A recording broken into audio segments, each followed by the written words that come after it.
l'Algérie parie diplomatiquement sur le retour de la Syrie dans la Ligue arabe, et sa participation au sommet qui se tiendra en Algérie, mais le groupe du Golfe, avec lequel l'Algérie se dit d'accord politiquement, s'est opposé au retour de la Syrie, et ils ont eu ce qu'ils voulaient, et ni l'Algérie, ni l'Égypte, ni la Russie ne pourraient les convaincre du retour du régime de Bachar al-Assad, car les Américains, et Israël, ne veulent pas cela.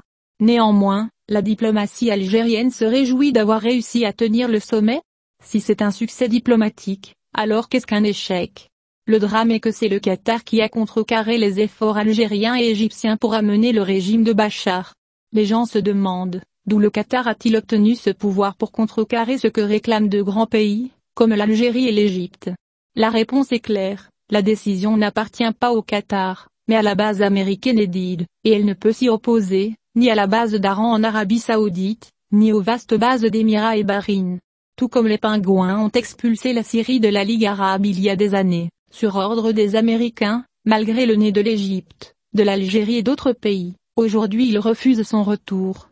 Oui, l'Égypte a intérêt à préserver et à maintenir la Ligue arabe, car elle lui génère annuellement des sommes colossales grâce à son siège au Caire. Pourquoi l'autorité algérienne ne révèle-t-elle pas la vérité à son peuple, qu'elle n'a pas parié sur le retour de la Syrie dans la Ligue arabe, et que ce sont les pays du Golfe et le Maroc qui ont refusé de le faire revenir?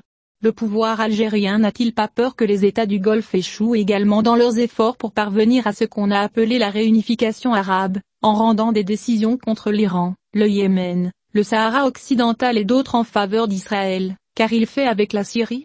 L'échec du sommet en Algérie de la part des pays du Golfe n'est-il pas envisageable, et il est moins dangereux pour eux que la question du retour de la Syrie dans la Ligue?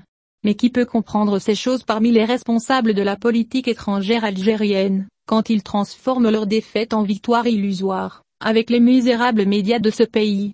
J'attends le succès de ce sommet en Algérie, en prenant la décision de ne prendre aucune décision. Saad Bouakaba.